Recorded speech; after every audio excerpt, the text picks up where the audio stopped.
You open Claude, you type a question, you get an answer, and then you close the tab. That's how most people use it. And if that sounds like you're actually only using about 10% of what Claude can do. In 2026, Claude is a completely different tool to what it was even a year ago. There are 6 features that most people haven't even touched, and each one removes a friction from your day that can seriously help you out. In this video, I'm going to run through all 6 of these features, what each one is, why you'd use it, and what it actually does. So by the end of this video, you should have a good idea of how you can up-level your Claude game. For those of you new to the channel, my name is Cian and I'm the AI productivity coach. And I've taught thousands of people how to use AI to make their work and lives way easier.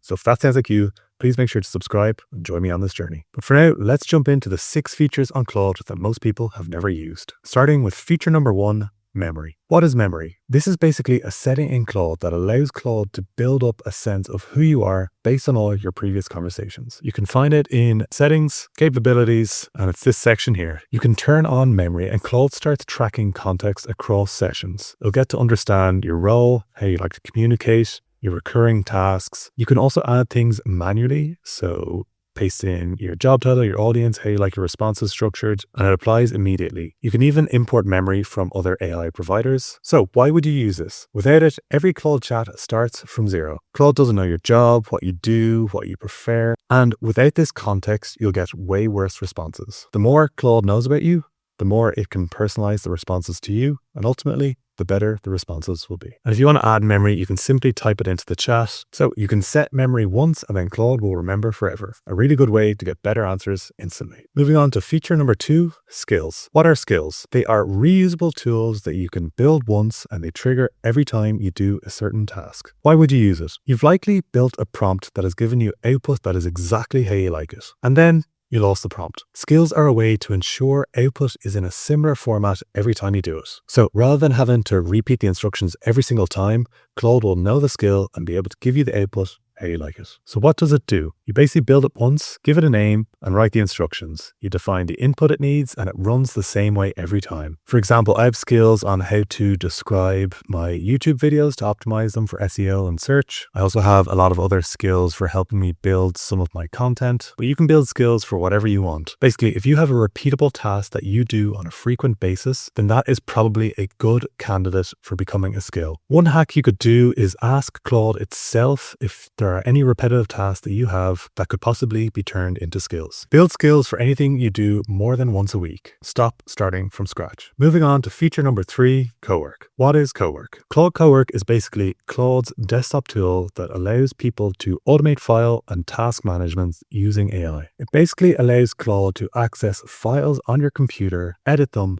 or potentially create new files or documents. Why would you use it? Most people use Claude to just create text output. For example, if you're creating a PowerPoint deck, you'll have to prompt Claude to get all the information, add the images, put the text in, format it. Whereas with Cowork, you can put in a prompt and Claude Cowork can build the whole PowerPoint from scratch based on one prompt. So not only is it able to understand what you're doing, it can also create the PowerPoint or the Excel or the Word doc. Cowork can turn those tasks into one-click routines instead of manual prompts. You can basically set up the routine or task once, tell it what it does, what it needs as input, what it produces. From that point, you can trigger it with one click. There's no prompting, no copy and pasting. Claude can run the task and hands you the output. This is basically the difference between using Claude reactively and having it work for you. And if you're a developer or someone who works with code, there's a separate product called Claude Code. It's a similar idea, but a different layer. Lives in your terminal, reads your entire code base, and builds and fixes things directly. Both these tools are basically a step into more agentic work with Claude. If you really want to start seeing the value of Claude and AI, I highly recommend trying out these features. Moving on to feature number 4, design. Claude Design is basically a mode within Claude that allows you to create graphical output. Basically, images, designs, or whatever you might need. So if you ever need a quick visual, like a social post or a slide,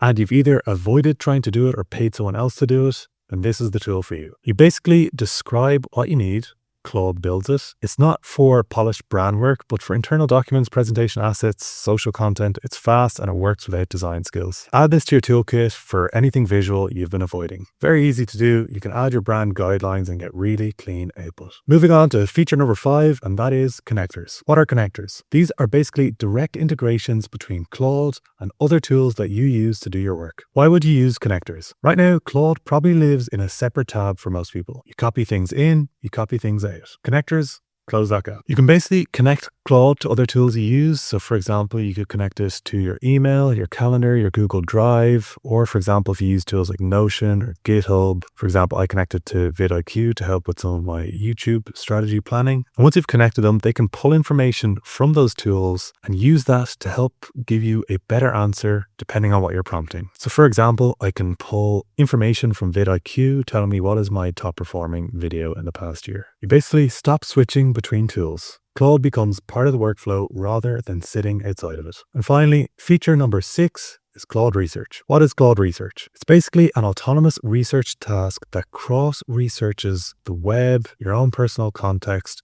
and hundreds of different sources. It will then produce a structured report depending on what you asked it to produce. So why would you use this? If you used a regular prompt and let's say you actually use web search, you would get one answer and maybe touch on a few different sources. However, research mode gives you a proper piece of research. It goes broader, digs deeper, and takes its time. You can basically give it a topic, like for example, I'm going to say, what are the most effective content strategies for growing a YouTube channel in the AI tools niche right now? I want to know what's working in 2026, not general advice. It will work through multiple sources. You can see here it's 519 and counting, and it will come back with a structure report. Most tasks take 5 to 15 minutes, and the output is closer to something you commission than something you generate in a single prompt. Use it when you actually need to understand something and not just a quick answer. So those are the 6 features all available in Claude right now. Now, for some of them, you might need a pay plan. So that would be at least $20 a month with Claude Pro, but definitely worthwhile if you want to get quite serious about your AI usage. So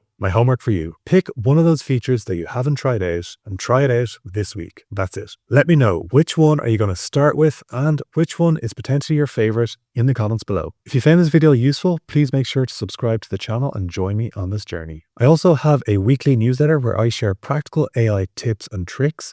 So if that's something you're interested in, please use the link in the description to sign up. Thank you so much for watching. I hope you found it helpful and I'll see you in the next video.